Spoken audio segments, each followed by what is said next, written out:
मौला अली अलैहिस्सलाम का फरमान है कि कभी भी दोस्ती में हद से तजावुज़ ना करें और कभी भी दुश्मनी में भी हद से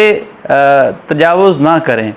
यानी थोड़ा सा गैप रखें, थोड़ा सा लिहाज रखें दुश्मनी में भी और थोड़ा सा गैप रखें दोस्ती में भी, क्योंकि आज के दोस्त जो हैं वो कल के दुश्मन भी हो सकते हैं और आज के जो दुश्मन हैं वो कल के दोस्त भी हो सकते हैं। तो इसलिए अपने सारे राज या सीक्रेट जो हैं वो दोस्तों के साथ भी शेयर नहीं करने चाहिए और ना ही दुश्मनी में इतना ज़्यादा आगे बढ़ जाना चाहिए कि कल को उनके साथ आपको मिल बैठना पड़े तो आपके लिए मुश्किल हो जाए। या कुछ ऐसे लोग या ऐसे रिलेशन आपके होते हैं कि वो आपको लगता है कि ये मेरी एनर्जी जो है वो भी ड्रेन कर रहे हैं, तो उसका बेस्ट सलूशन ये है कि आप थोड़ा उनके साथ रिलेशन अपना मध्यम कर लें, थोड़ा रिलेशन फ्रीज़ कर लें, आप थोड़ा स्टेप बैक कर जाएं। या कुछ लोगों को आदत होती है कि उनको इख्तिलाफ राय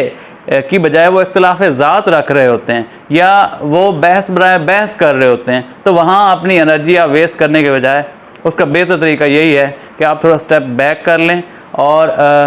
बजाय इसके कि उनसे अपनी दोस्ती को दुश्मनी में कन्वर्ट कर दें। तो आपका बेस्ट सलूशन यही है कि आप वहाँ पर स्टेप बैक कर लें, उसको थोड़ा मध्यम कर दें उस रिलेशनशिप को, या उसको थोड़ा फ्रीज़ कर लें। तो इस तरह आपका सोशल बैंक भी बहुत ज़्यादा बढ़ जाएगा, आप सोशल भी रहेंगे और सबके साथ आपके रिलेशन भी अच्छे रहेंगे।